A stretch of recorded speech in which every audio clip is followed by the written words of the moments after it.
Hi friends! Today we're going to read A Pocket for Corduroy by Freeman. Let's get into it! Late one summer afternoon, Lisa and her mother took their laundry to the laundromat. Lisa carried along her toy bear, Corduroy. The laundromat was a very busy place at this hour. "Now, Corduroy, you sit right here and wait for me," Lisa said. "I'm going to help with our wash." Corduroy waited patiently. Then he suddenly perked up his ears. Lisa's mother was saying, "Be sure to take everything out of your pockets, Lisa dear. You don't want your precious things to get all wet and soapy." "Pockets?" said Corduroy to himself. "I don't have a pocket." He slid off the chair. "I must go find something to make a pocket out of," he said, and he began to look around. First, he came to a pile of fancy towels and washcloths, but nothing was the right size or color. Then he saw a huge stack of colorful clothes in a laundry bag. "There ought to be something in there to make a pocket out of," he said. Without hesitating, he climbed inside the bag, which was filled with pieces of wet laundry. The dampness didn't bother Corduroy in the least. "This must be a cave," he said. "I have always wanted to live in a dark, cool cave." Later, when Lisa looked for her bear, he was gone. "Oh, Mommy," she said, "Corduroy isn't here where I left him." "I'm sorry, honey," said her mother. "But the laundromat will be closing soon, and we must be getting home." Lisa did not want to leave without Corduroy, but her mother insisted. "You can come back tomorrow," she said. "I'm sure you will find him." As they left, a young man wearing an artist's beret was taking his wet laundry out of the bag, the very bag Corduroy had discovered. Before he knew it, Corduroy was being tossed together with all the sheets, shirts, shorts, and slacks inside the dryer. But just as the artist was shutting the glass door, Corduroy tumbled out onto the floor.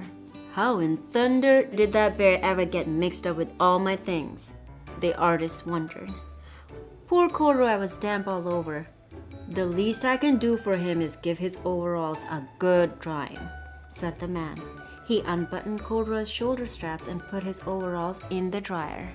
Corduroy grew dizzy as he watched the clothes spinning around. But the artist became inspired.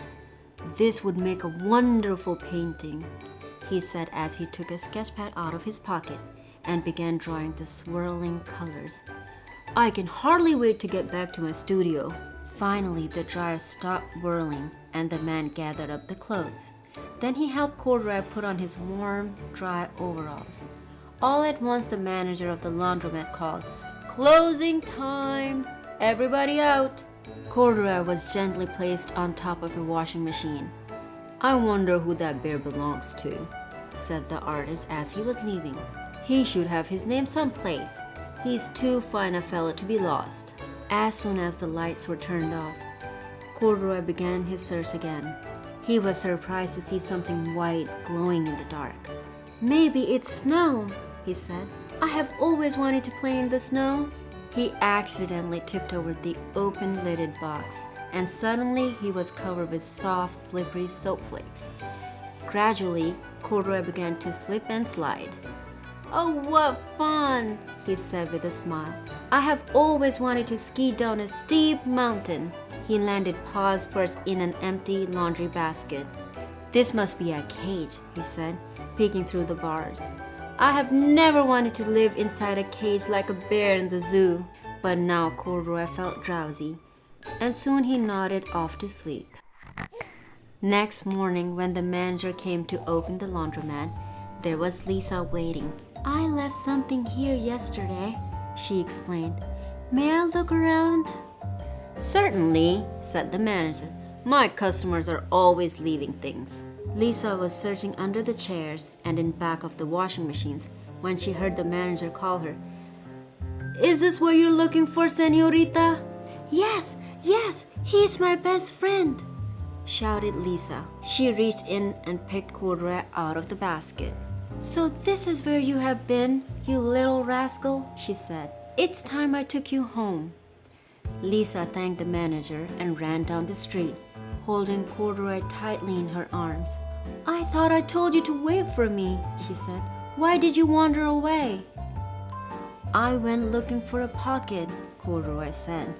"Oh, Corduroy, why didn't you tell me you wanted a pocket?" asked Lisa. That very morning, Lisa sewed a pocket on Corduroy's overalls. "And here's a card I have made with your name on it for you to keep tucked inside," she said.